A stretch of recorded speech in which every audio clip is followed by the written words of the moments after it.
Hello, my dear friends. My name is Maria Johnsen. In today's video, I would like to shed some lights on multilingual digital marketing in 2024. Before delving into multilingual digital marketing, thorough research is crucial to understand the target audience's language preferences, cultural nuances, and online behaviors. Consider factors such as local customs, traditions, and societal norms, as these elements significantly impact the success of marketing efforts. Strategies which you use for the US won't work for Germany or in German language or Russia or France or Nordic countries. So pay attention to cultural norms and nuances.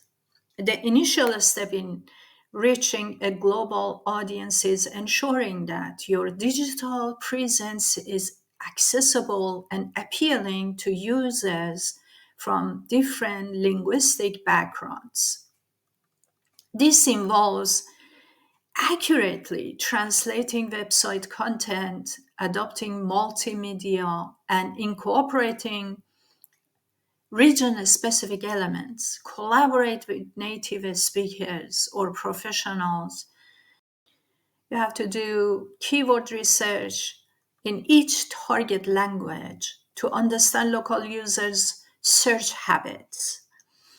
And don't forget to use those countries' search engines, local search engines as well, because not every country is using Google. They use their own local search engines and yellow pages as well. Enhance your website's visibility and search engine ranking in different regions.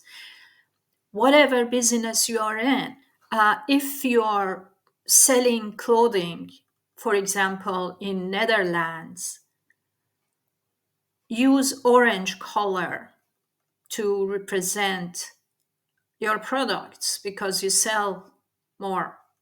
Or in Nordic countries, red, dark blue are the colors, and blue, white. These are the colors that are very appealing.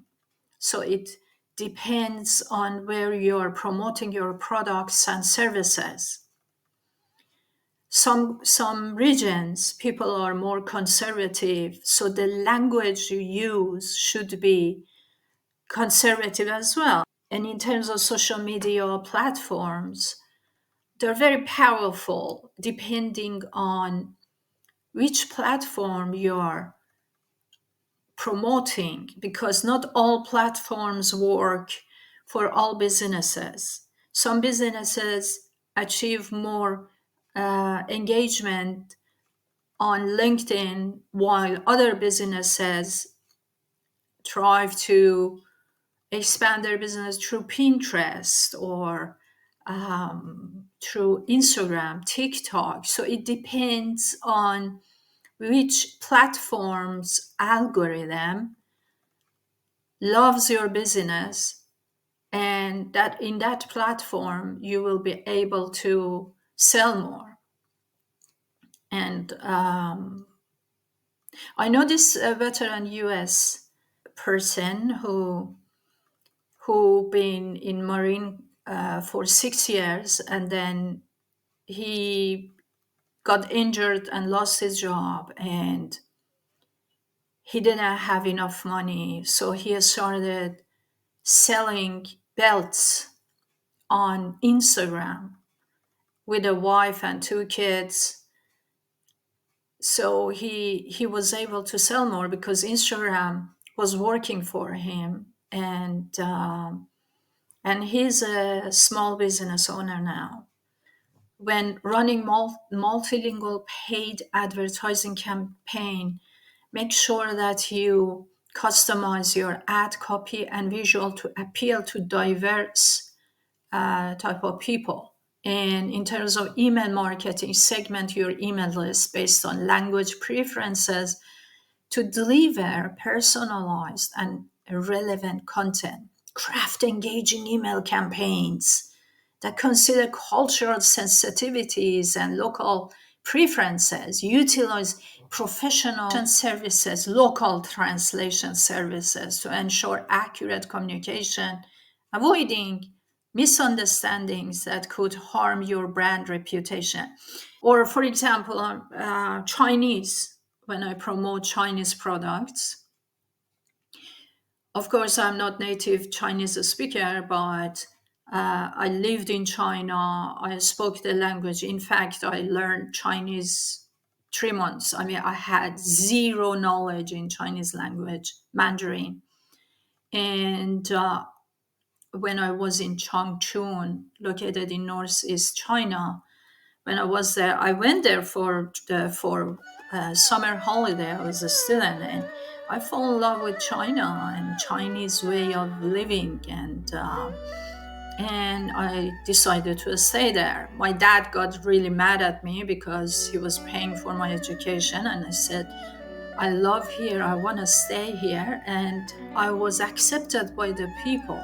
A friend who resided in China, her mom considered me as her child, so she started speaking in Korean language because there are Korean minorities in China, and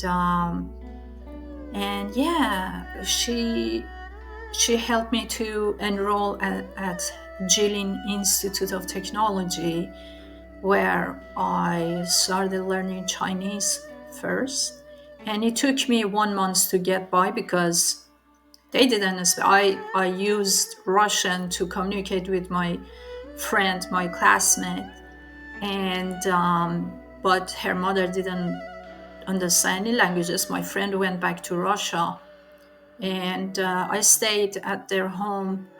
And in the beginning, we used sign language because we didn't understand each other. And then that's why I was forced to learn Chinese in a short amount of time. And it took me 1 month to get by and 3 months to really speak the language and writing. There are many become influencers. They go viral. That's because, especially on YouTube, because they do paid advertising. I mean, in the beginning, nobody knows them, right? And right now, my friends, all these platforms, I mean, they push those campaigns that are using paid advertising. So they come first. This is the strategy of all search engines and all social media platforms. It's not just a magic that someone runs an organic campaign and he or she becomes very popular. It doesn't work that way. They do paid advertising, and search engines, social media networks, they love, and they, because they're making money off of these people, so they rather to push their campaigns and their profiles online. This is how their algorithms love those profiles, and as a result, you see that the guy got like 1 million traffic. It's this is how it works. So they empower and glorify paid profiles more than organic ones. So let's say that there is no way you create something organically. I mean, create a website or YouTube channel, and all of a sudden in 1 year you have like 1 million traffic. They do advertising. Every campaign they're doing, they do advertising. This is how they are able to paying a lot of money doing advertising, and then boom, you are influencer. So it should be appealing as well. I mean, let's think about it. In film industry, many filmmakers who incorporate studio systems within the studio systems, they get a lot of, let's say, $20 million budget to make a film. But that doesn't make that film a winning film. You know what I'm saying? Because at the end of the day, audience decides which film is good and which film. Sometimes lousy films get Oscar, but still they don't. And although they push through advertisement and everything, because the jury like that type of film, because they always in search of uniqueness. But in the market, they don't sell much, although they have this mark of Oscar winner or Golden Globe winner, because people decide what is good for them, what is not. Sometimes a film gets forbidden to watch. It was a campaign last year about child slavery, and it didn't. It was forbidden on all platforms. Still, the film in box office they sold because people. That was a film for people, and in terms of influencer collaboration, partner with influencer from different regions, and user-generated content, UGC, encourage users from different regions to create content related to your product or services, including reviews, testimonial, and user-generated images. So UGC adds authenticity to your brand and provides diverse perspectives, helping your content expand on local search engines and get wider audience. And remember, when your business expands, then you need more workforce, because as a small business owner, you won't be able to operate on your own. You have to hire people. And in local search engines, this way you will be able to expand it because those local individuals will help out. They use their cultural nuances and slangs, expressions to push your products or services on local search engines. Okay, there are so many chatbots operated, but people dislike it because people want to talk to human.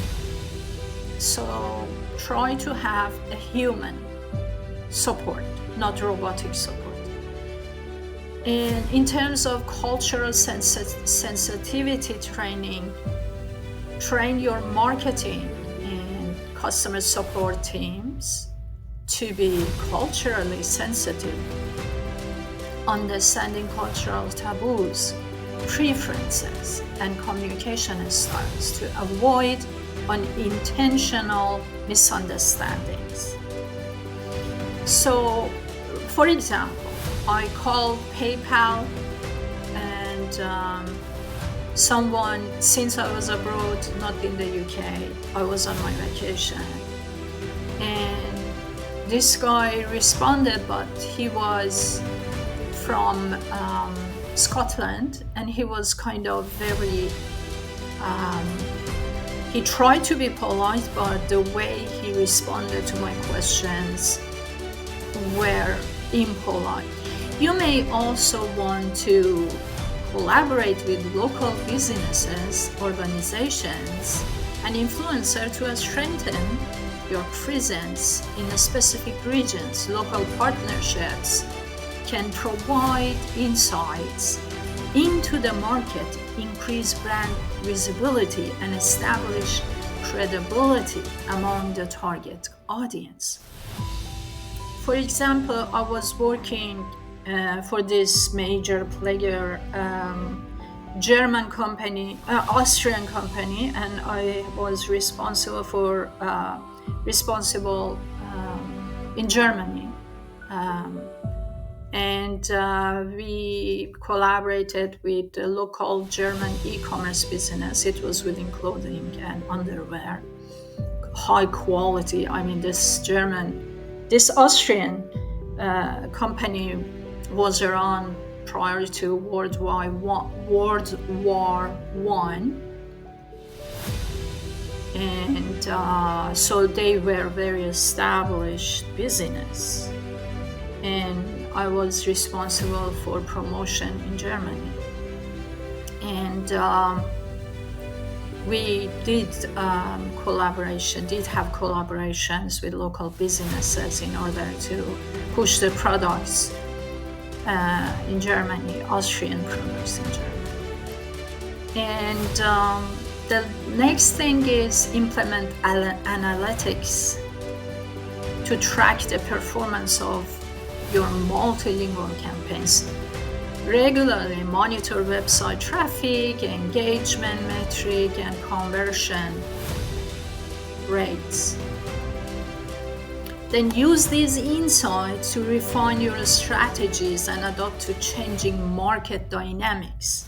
Adapt to social trends. Stay informed about cultural and social trends in different regions because they're different, I mean, social media trends in particular can vary widely between countries. Adapting your content to align with these trends helps your brand stay relevant and resonate with local audiences. The most important aspect is legal and regulatory compliance. Be aware of and comply with legal and regulatory requirements in each target market, including privacy laws, advertising regulations, and other legal considerations. And try to get feedback from your international audience. Encourage users to provide feedback on your products, services, marketing effort. This feedback, review and update your multilingual content to ensure its accuracy, relevance, and alignment with cultural sensitivities. Because you see, if you translated your website like 10 years ago, your e-commerce in different languages, after 10 years, some slangs and expressions have been changed. New generation have come. They grow up. 10 years ago, they were 10 years old, now 20 years old. And they're running their small businesses. Update your product descriptions, blog posts, and any other content to reflect changes in language use or cultural expectations. So you see, my friends, by incorporating these additional strategies, your business can create a comprehensive and adaptable multilingual digital marketing approach that resonates with diverse audiences, positioning the brand for sustained global success. It requires a lot of work, That's all, folks. I hope that this information was useful to you. And until next time, have a lovely day and stay safe. Maria Johnsen is signing out. See ya.